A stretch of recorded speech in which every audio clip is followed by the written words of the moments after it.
ইউক্রেনের লুহানস্কে শহরের নিয়ন্ত্রণ প্রতিষ্ঠার দাবি করেছে রাশিয়া। ফলে 2022 সালের ফেব্রুয়ারিতে যুদ্ধ শুরুর প্রায় 3.5 বছরের মাথায় অঞ্চলটির পুনর্নিয়ন্ত্রণ নিতে সফলতা পেল রুশ সেনারা।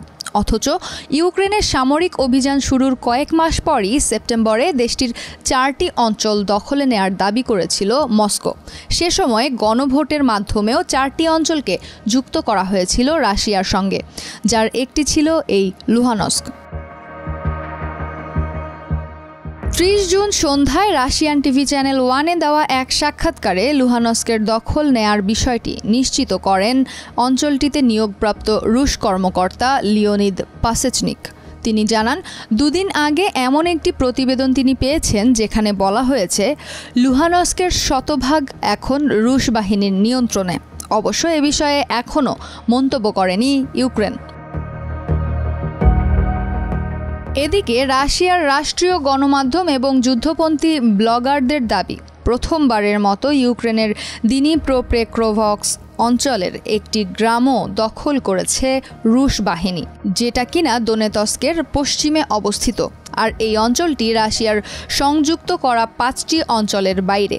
তবে এই খবরের সত্যতা এখন পর্যন্ত নিশ্চিত করেনি ইউক্রেন বা রাশিয়ার কোনো কর্মকর্তারা, যদিও এমন আভাস রুশ প্রেসিডেন্ট ভ্লাদিমির পুতিন আগেই দিয়েছিলেন।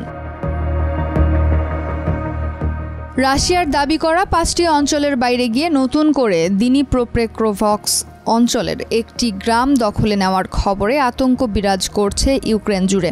বিষয়টিকে পুতিনের পুরো ইউক্রেন দখলে নেয়ার ফন্দি হিসেবে দেখছে ইউরোপ। 30 জুন জার্মানির পররাষ্ট্র প্রতিমন্ত্রী ইয়োহান ওয়েডফুল বলেন, পুরো ইউক্রেন নিজের অধীনে নেওয়ার চেষ্টা করছেন পুতিন। তার শান্তি আলোচনার আগ্রহ আসলে অভিনয়। শান্তি প্রতিষ্ঠায় মস্কোর বিরুদ্ধে কূটনৈতিক প্রচেষ্টা বানচালের অভিযোগও করেছে কিয়েভ এবং তার পশ্চিমা মিত্ররা। কেননা যুক্তরাষ্ট্র বারবার পুতিনকে দ্রুত শান্তি চুক্তির আহ্বান জানালেও বাস্তবে খুব একটা অগ্রগতি নেই। জানিয়ে মস্কোর বিরুদ্ধে অভিযোগ এনেছেন ট্রাম্পের জ্যেষ্ঠ দূত কিথ কেলগো। তার ভাষ্য, অবিলম্বে যুদ্ধবিরতি এবং যুদ্ধের অবসান ঘটাতে ত্রিপক্ষীয় আলোচনার দাবি জানাচ্ছি, কিন্তু পশ্চিমাদের সেই আহ্বান পুতিন সাড়া দেবেন কিনা সে প্রশ্ন থাকছেই।